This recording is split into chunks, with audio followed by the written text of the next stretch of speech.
Hello everyone, আজকের ভিডিওতে আমি ডিসকাস করবো একটা ইম্পর্ট্যান্ট আপডেট নিয়ে। Calcutta university law entrance exam 2025-এর ফর্ম ফিল আপ প্রসেস শুরু হয়ে গেছে। যারা 5 ইয়ার বিএলবি কোর্সে ভর্তি হতে চাও, তোমাদের জন্য এটা গোল্ডেন অপরচুনিটি। চলো একবার দেখে নেওয়া যাক কোথায় আর কবে পর্যন্ত তোমরা ফর্ম ফিল আপ করতে পারবে।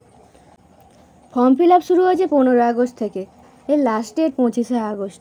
Admit card, exam date, merit list, published date পরে নোটিফাই করা হবে ওয়েবসাইটে। তবে এক্সপেক্ট করা হচ্ছে পুজোর পরে অক্টোবর মাসে এক্সাম হবে। তোমরা এটা একটু মাথায় রেখে ফিল আপ করবে যে একজন student single application fill up করতে পারবে, তাই ফর্ম ফিল আপে কোনো ভুল করবে না। এখন কোশ্চেন আসছে কারা অ্যাপ্লাই করতে পারবে।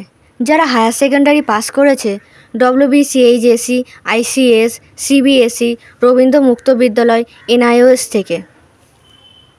মিনিমাম 45% মার্কস জেনারেল ক্যাটাগরি স্টুডেন্টদের জন্য থাকতে হবে, আর SC, ST, PW এর জন্য 40% মার্কস থাকতে হবে বেস্ট 4 সাবজেক্টে।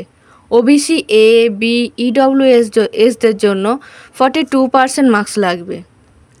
এজ লিমিট নিয়ে কোনো চিন্তা নেই, কারণ ল এন্ট্রান্সে কোনো ফিক্সড আপার এজ নেই। অ্যাপ্লিকেশান ফি জেনারেল ক্যাটাগরি স্টুডেন্টদের জন্য 800, SC, ST, OBC, A, B, PW স্টুডেন্টদের জন্য 400। Exam time 2 hour. মার্কস থাকবে 100 marks, 100 question, no negative mark.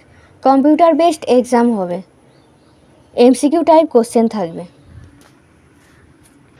Calcutta ইউনিভার্সিটির আন্ডারে মোট 14টা ল কলেজ আছে। এর মধ্যে কোন কলেজে কটা সিট আছে সেটাও এখানে দেওয়া আছে। সো ফ্রেন্ডস, এই ছিল আজকের আপডেট। CULET 2025-এর ফর্ম ফিল আপ অফিসিয়ালি শুরু হয়েছে। তোমরা যারা ল ক্যারিয়ার নিয়ে সিরিয়াস, তারা খুব শীঘ্রই 25 আগস্টের মধ্যে ফর্ম ফিল আপ করে নাও। Best of luck future lawyers.